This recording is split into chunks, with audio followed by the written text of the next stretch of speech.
Government agencies across the nation were overwhelmed during the early days of the pandemic, trying to respond to the tidal wave of demands on public services. That was certainly true for the New York State Department of Labor, which successfully scrambled to deploy new technology solutions to handle the explosion of unemployment claims.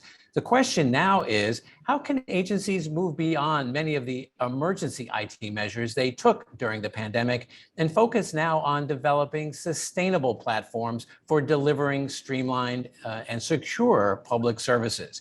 Here to talk about that from the state of New York's Department of Labor is Stephen Spalten, the department's Chief Strategic Officer. And also with us is Andy McClenahan, Senior Director of Market Planning at LexisNexis Special Services, which works with many public sector agencies. So Stephen, let's start with you. Can you describe what your team was confronting in those early days of the pandemic and what steps that you and your team ultimately took to stabilize the situation? Certainly, thank you. So pre-pandemic, we were at historic low unemployment volumes. So really, it was a huge shift when the state needed to shut down, one of the first in the nation, and respond to COVID. So just to give you a little picture of what we were facing, on an average day, our call center would receive about 9,000 calls a day. In the peak of the pandemic, we hit 1.13 million calls just on the highest day, 126 times higher than the average normal. We had millions and millions of folks trying to reach into our website to file a claim, and our systems crashed. We needed to quickly reevaluate where we were and deploy new systems. First thing we did is we deployed a cloud-based application, which was able to quickly scale and adapt to the huge surges we were getting. We had to redo our phone system. We had to figure out, how do we take over 1 million calls in a day? How do we staff it? How do we look to vendors to help us staff it? How do we look to other state agencies who may not be under the direct response to COVID to help us staff it? And we quickly deployed new processes, flows. Every day we reevaluated what was coming at us to try to figure out how we could adapt. Our system, a 45-year-old mainframe system, was running unemployment insurance. We needed to teach that system how to process 6 new benefits programs, including traditional UI, that the federal government passed in COVID. We had to figure out, how do we communicate to our staff and our citizens on how to apply for those. So we quickly figured out that we could use new technologies to communicate, pushing direct emails, which we've never done before, an online chatbot, which we've named Perkins, to help respond in an automated fashion.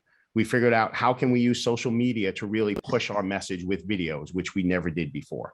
And the other key thing that we figured out was RPA bots. How could we automate when we saw types of claims and use a bot to go touch millions and millions of claims every morning when the mainframe came up, to keep things moving through the process. All these steps we never had to do, and we quickly deployed every day something new. Well, that's a monumental set of challenges really to confront.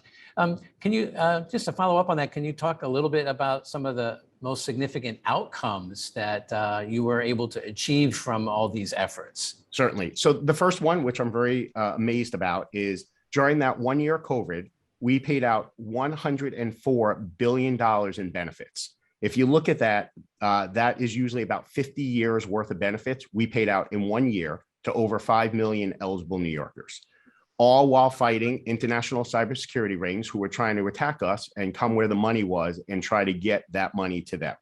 As I said, we had to stand up 6 brand new programs, which didn't exist before COVID, and teach our systems and staff how to do that. Another thing I'm very proud of is virtual services for career services. That was very traditionally in person. Everyone came to career centers and got career services. We quickly deployed a virtual environment that allowed us to offer workshops, career fairs, and online training to all our customers. And last, about a year ago, we were asked by the state to stand up a brand new benefit program, which didn't exist, called the Excluded Workers Fund, which paid out $2.1 billion to over 120,000 eligible New Yorkers who were impacted by COVID, but weren't eligible for traditional unemployment insurance programs. All taking the lessons learned that we learned during COVID and continuously improving our systems to meet the demands. Well, speaking of lessons, can you share a little bit of what lessons did you come away with from that? And how are you trying to infuse and sustain those lessons into your operations now and, for the state of New York for the long haul? Yep. So first thing is communications. We did not communicate directly with individuals on the status of their claim. Most of the individuals knew the unemployment system and came back and understood our systems. With the new programs, we had to increase our communications in multiple languages, in multiple ways. So using videos, which we never did before, publishing them in 4, 5, 6, 10 languages to make sure that the individuals received it. Plus using social media to receive feedback. We can deploy something and immediately get response from the public via Twitter and Facebook about how we did, how we failed, where does the system not make sense. It's amazing to be able to publish something and 30 seconds later see people on Twitter and Facebook talking about it and saying how it's helping them or where we could improve. We've never had that speed to be able to quickly adapt and learn from what we deployed. Well, those are really impressive examples of really turning on a dime, if you will. Andy, let me bring you in at this point. You work with a lot of public sector agencies. What lessons or best practices are you also seeing of late that are helping agencies, establish more sustainable IT solutions? Well, some of the best practices, a great question. Some of the best practices that we're seeing have actually come from the private sector, as well as some of the other government agencies that are more familiar with pandemics type responses. I'm down in Florida. We're used to hurricanes. It's sort of a fact of life. And so some of the government agencies already have automated processes or streamlined workflows that are in place prior to a disaster so that they can just sort of flip a switch. The main concern here, and New York is a great example of a state that fortunately has the resources to be able to respond in the way that they did, as Stephen mentioned. But many states don't have the ability to ramp up a call center. A streamlined workflow from both the private sector and some of the other public sector agencies that you'll see puts the heavy lift on the front end with streamlined identity verification, authentication services, solutions that are meant to be, I want to say low friction. I don't like the word frictionless because there should be some sort of stopgaps in there to prevent those transnational fraud groups and organized cybercrime groups that we see and that has been talked about so much in the press. But those streamlined processes that will allow people to get in and once we know that this is your identity, they get streamlined through the abbreviated disaster services workflows, doesn't push a lift to call centers. And so the goal would be not to do that. Stephen mentioned 1.3 million applications in one day.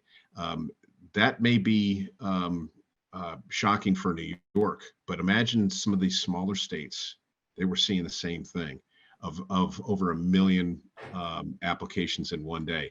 Now, he mentioned bots and sort of their automated scripting that they can do that. Well, bad guys use bots too. And they do bot attacks similar to a denial of service attack that you'll see on a web page to crash it.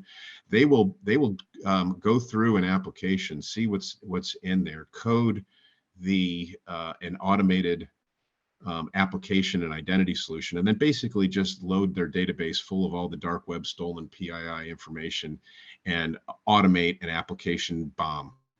And those bot attacks are what can really cause disruption to a state's workflow, create backlogs. The real people get lost in the shuffle. The alternative workflows to verify identity that didn't work on a bot attack get pushed to a manual process, either in person, which is obviously not what you want during a pandemic, or to call centers where these people specialize in social engineering and fooling people over the phone. So all of those risks are the success stories come in the preventive medicine that they've put in place ahead of time. And then, how do some of these best practices also help government agencies address the chronic workforce challenges that they continue to face? Yeah. So I think in terms of social service agencies and government services, you have a twofold problem. One is they're low staffing. I mean, the amount of workload that these people, whether they're eligibility workers or they're fraud detection analysts and investigators, they've got a workload. And in a pandemic, the water's coming over the top of the dam. It's not, there's no longer holes in the dike.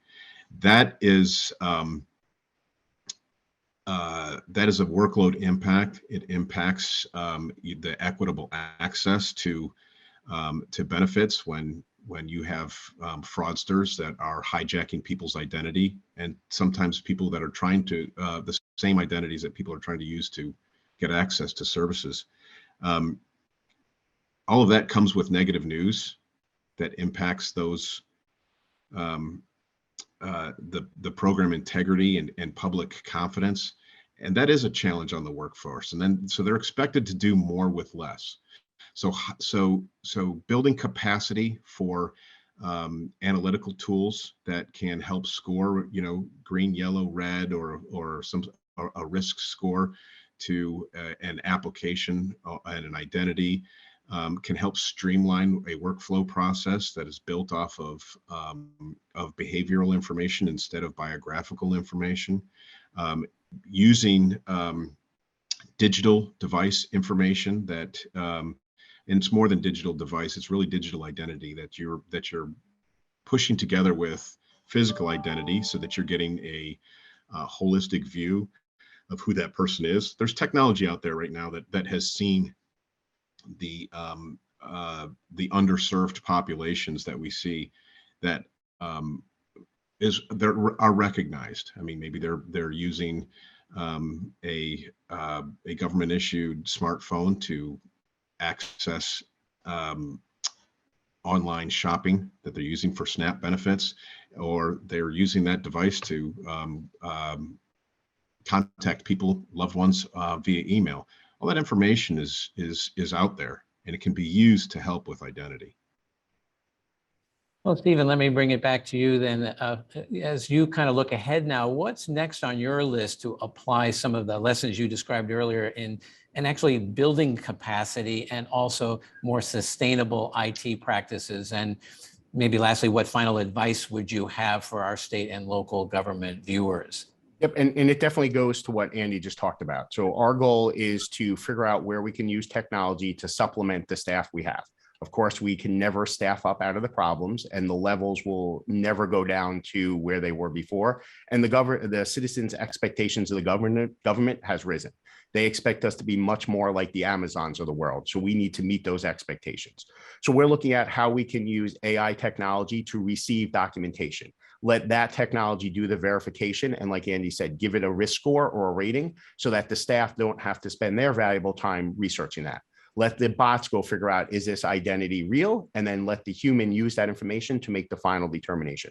It really cuts down processing time. And we were very successful in using that for our excluded worker program to be able to process all those claims in such a short time.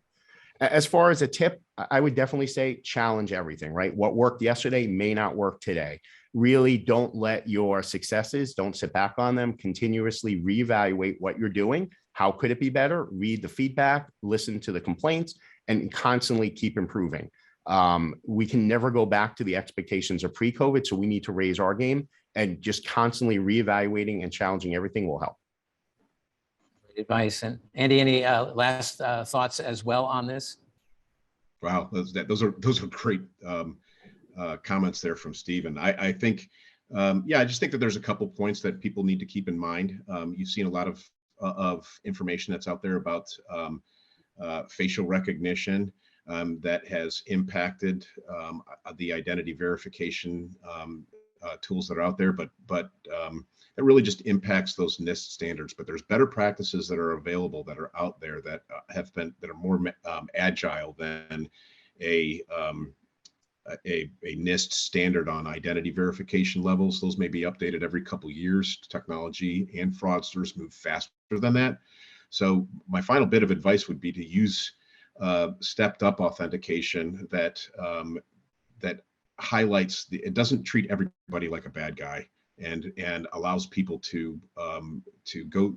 The client is served faster. It reduces the backlog, and these tools are put into place because there will be another pandemic, there will be another hurricane, there will be another disaster that we have, and the technology is there for spotting photoshopped driver's licenses and verifying the authentication and authenticating the documents and government identities that people can upload, but also making sure that we're giving those investigators, as we come out of the pandemic, the dashboard investigative tools that allows them to do a look back at the backlog of people who have already got through in the system that are fraudsters, and make sure that we get those people out now, while preparing and ongoing for the future, that we're giving them the tools to be able to do more with less. Some great additional points there. Well, Stephen Spalten and Andy McClenahan, thank you so much for joining us and sharing some of your insights on not only getting past these backlogs, but really building towards a more sustainable IT platform to help deliver better public service. So thank you both very much. Thank you. Thank you.